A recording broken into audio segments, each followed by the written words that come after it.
Thank you. I'm so glad to be here with you guys today. I'm the last one, so I know you're really excited. I have a very important question to ask you today. What would you do if you had 1 million followers? But, like, for real, what would you do if you had 1 million followers? If you went to sleep tonight and you woke up the next day and you had 1 million followers, what would you do? On Instagram, let's say, or on Pinterest, or on YouTube. Are like dollar signs just flashing in your mind right now? Maybe you're thinking about, oh man, finally I can redecorate my home with everything West Elm. Or finally I can have my kids dressed in head-to-toe Gap or Gymboree and never have to pay a dime for kids' clothes. Or maybe I can at the very least, brush my teeth every day with free toothpaste from Tom's. Or maybe I can throw the epic Pinterest party and people will love coming over to my house. Well, actually, those were my kids and that is my house. And I did brush my teeth with sponsored toothpaste today. It's very good, you should buy it. And I have thrown a couple parties with Minute Maid and Coca-Cola. That is my life, #sponsored. So now what do you think of me? Do you think, is there like an internal eye roll happening right now? Or is there like maybe like, yeah, it's nice to be you, you won the social media lottery. Or, you know, maybe you're thinking that my followers aren't real. Do I have fake followers maybe? Maybe you're thinking I'm total sellout. The fact that my entire house is sponsored, or the clothes that I'm wearing. Actually, no, I bought these clothes. But I do have a lot of those.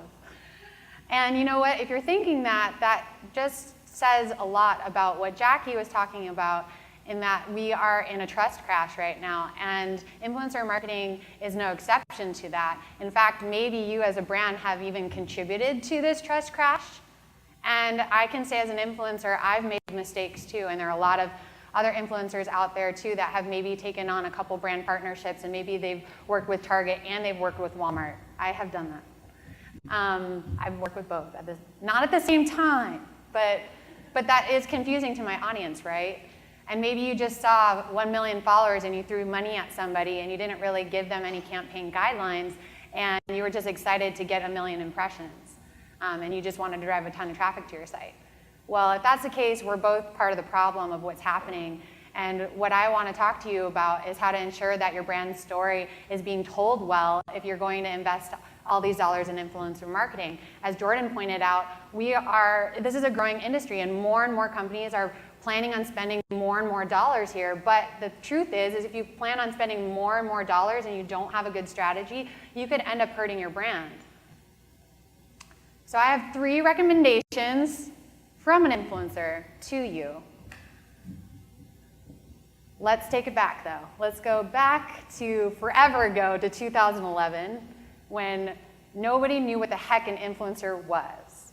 Influencer marketing didn't exist. That's me.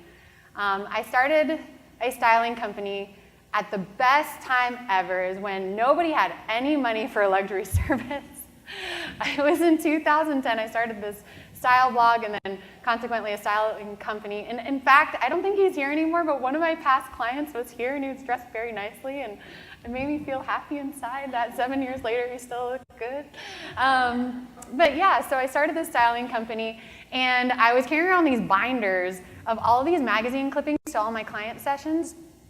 And I remember being at this blogging conference, and this guy comes up to me and he said, hey, would you try my app? His name is Ben Silberman. He's a very rich man now, and he owns something called Pinterest. You may have heard of it. And I grabbed his card and I thought, ooh, this sounds really interesting. I'll try it. And it revolutionized my business, right? Because I no longer had to carry these binders anymore. And now I could just bookmark everything that I loved online. In fact, it opened up this opportunity for virtual styling across the United States. So I wasn't just focused in Phoenix anymore, but I could help people across the country. And I started using the tool incessantly and really digging into what the female consumer wanted to buy and wear. And so as I was sharing, the community really loved it, and Pinterest took notice of it, and they said, hey, would you be interested in curating our experience? Because at that time when you joined the platform, nothing was coming in your feed. And so instead, Pinterest looked to people who were using the app well and that people were responding to their content and asked them to curate the experience. So smart of Pinterest, right? Fast forward to 2018, I went from styling models to beating the model, from styling the clothes to wearing the clothes, and my life has been forever changed. So much so that I work in influencer marketing at August United now, and now influencer marketing is a thing. This is a screenshot of what Pinterest profiles used to look like, and that is my following. This happened in 6 months' time. I really felt like I went to sleep and I woke up with 1 million followers. I remember looking at this number and thinking, oh, that's cool. Is that real? What do I do with that? All right, that's neat. I never once did I ever think that I would monetize this. Never once. I remember feeling guilty. I had this blog, and I didn't pin a single thing from my blog to Pinterest, you guys, because I felt like, oh, that feels yucky. I'm self-promotional, and now we're at the selfie thing all the time. That's where we were back in 2011. Fast forward to now, and everything is made up of selfies, and brands throw money at people like crazy. One of the first campaigns I ever did was Revlon, and Revlon asked me to basically curate their Pinterest for them and to talk about their new nail polish line, and they flew me out to New York City and they flew me out to LA to host these crazy parties, and I was like, you want me? I mean, it's like that moment when in a movie when like a hot guy notices you and you're like, who are you looking at? Me? Yeah, that was how it felt. Revlon came knocking on my door, and all I had ever dreamed about was working in fashion, and here is my chance. But what about this company? What about Dove? And see, that's where we're at now. We are at a place in influencer marketing where I have a choice. Do I work with Revlon or do I work with Dove? I never had that choice before, and now that I do, it's really it's caused me to ask, what are my values as an influencer? I know you guys were just challenged by Jonathan to ask about what your core values are, but each influencer, a good influencer, an influencer that you want to work with, should be asking, do I align more with Whole Foods, or do I align with Kroger? Do I align with Revlon, or do I align with Dove? I align with Dove, and I'm really excited to share a campaign I got to work on this year, and I want to tell you about why I love Dove and a takeaway that I think you should really consider. Dove is about real beauty. And as an influencer who is constantly posting photos of themselves and sharing and influencing people, it really matters to me to represent beauty in the way that I think it should be portrayed, and that's real and authentic, not airbrushed. And so Dove, being an incredible brand, noticed that, and they said that they were going to take a stand and talk about no digital distortion, and that every ad that they come out with has not been airbrushed at all. And they asked influencers to do the same thing on their channels. And so they gave us this little watermark, and we put it on some photos for the campaign to specifically talk about this launch. And I was so glad that they felt that my brand aligned with that message. That was such a compliment. Whoops, don't do that. That was such a compliment to me. In fact, I ended up doing this campaign for a fraction of the cost of what I charge for a campaign because I believe in the messaging. So because they took a stand, because they believe in something, and because I align with those values, I was willing to lower my rate as an influencer, and they probably could have paid me more. They're Dove. I mean, come on. But it meant something to me. In fact, they took this idea of realness to a whole new level, and at the beginning of the year, in 2018, this year, Unilever, which owns Dove, kicked off cans by announcing that they would no longer work with influencers who had fake followings.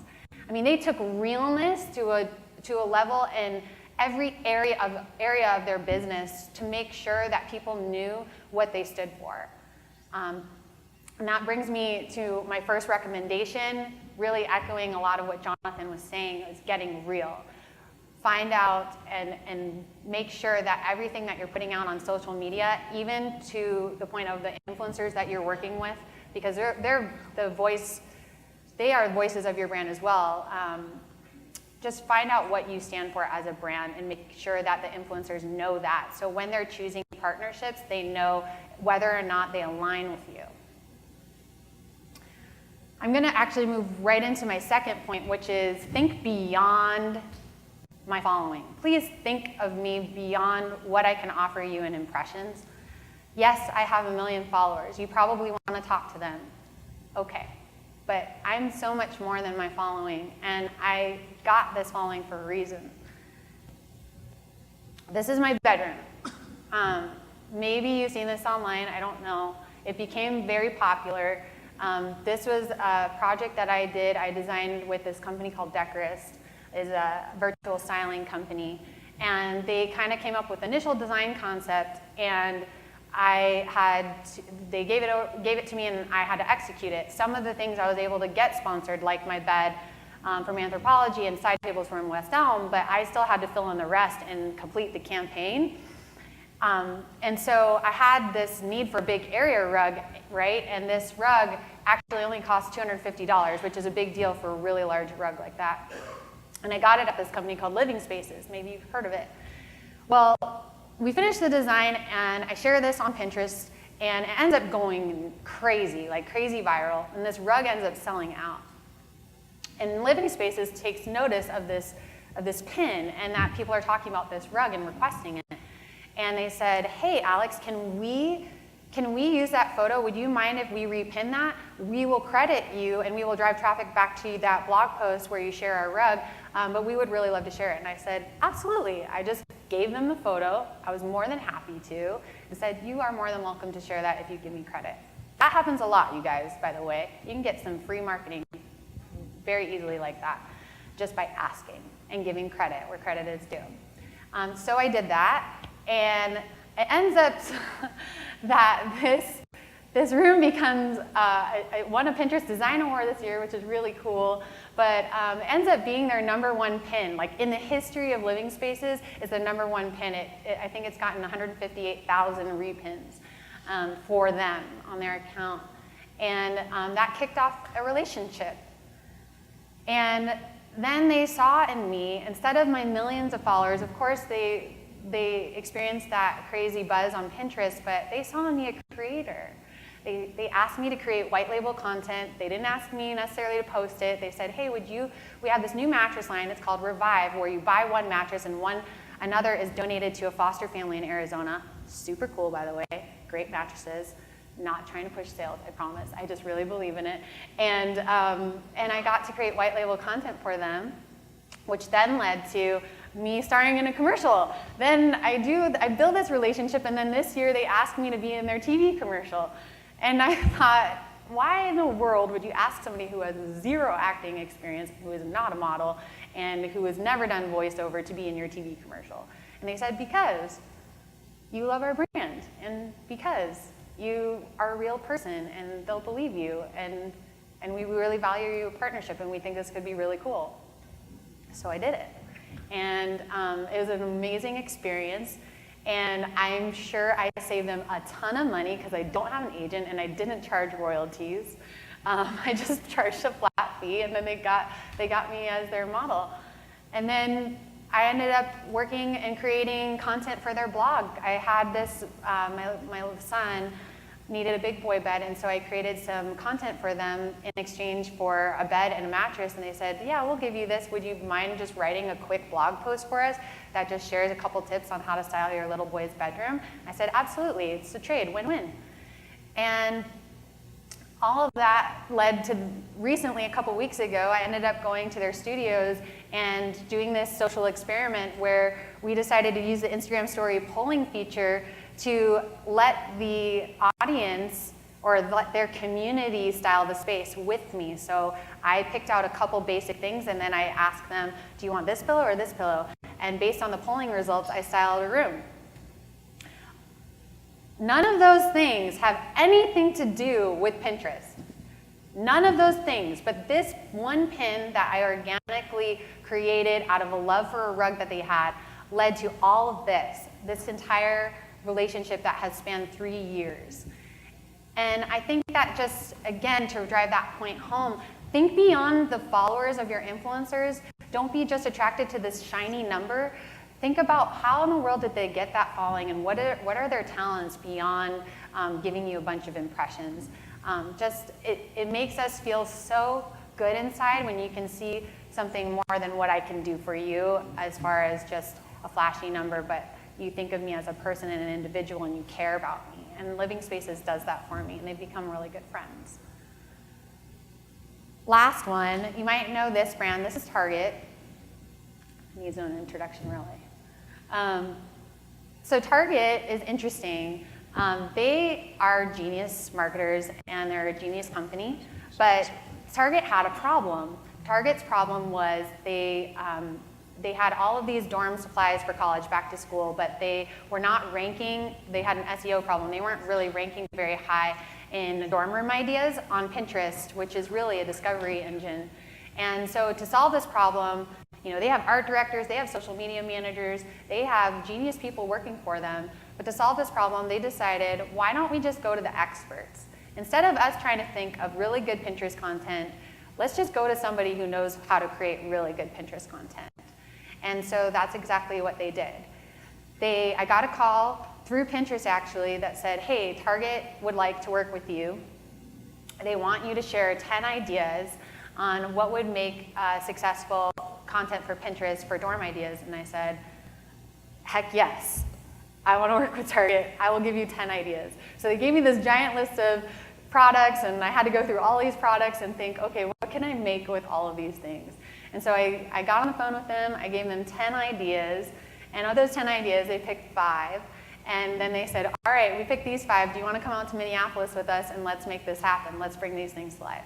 So you're looking at a storyboard the day of the photo shoot of what I was going to create, and then a shot of one of them. We were working together creating it. They gave me a team. They said, you're not going to create it. We don't want you to do everything. We're going to give you a stylist. We're going to give you a photographer. We're going to give you an art director, and you just tell them what to do.